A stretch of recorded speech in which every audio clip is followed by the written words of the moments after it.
तर एकीकडे आपण बघतोय विरोधकांनी काँग्रेसवर आरोप केलेले आहेत, तर दुसरीकडे महायुतीची महत्त्वाकांक्षी योजना असलेल्या लाडकी बहीण योजनेचा हप्ता 1500 रुपयांवरून 2100 रुपये करण्याची घोषणा झाली। मात्र हे वाढीव पैसे कधीपासून मिळणार आहेत त्याचा देखील आढावा घेऊया या स्पेशल रिपोर्टमधून। महायुती सरकारने लोकसभा निवडणुकीनंतर मुख्यमंत्री माझी लाडकी बहीण योजना सुरू केली।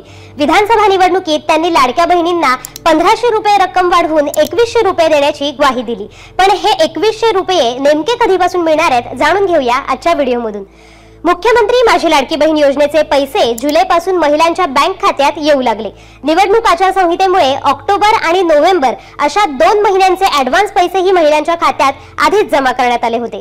विधानसभा निवडणुकीच्या प्रचारात महायुती सरकारने त्यांचं सरकार पुन्हा सत्तेत आल्यास लाडक्या बहिणींना दरमहा 2100 रुपये देण्याचं वचन दिलं। मात्र आता सर्वांनाच प्रतीक्षा आहे ती म्हणजे डिसेंबरचा हप्ता कधी मिळणार याची। तर याबाबत आता तारीख निश्चित करण्यात आली आहे। याची अंमलबजावणी अर्थसंकल्पीय अधिवेशनात तरतूद झाल्यावर 21 एप्रिल पासून होण्याची शक्यता आहे। पळूया पुढील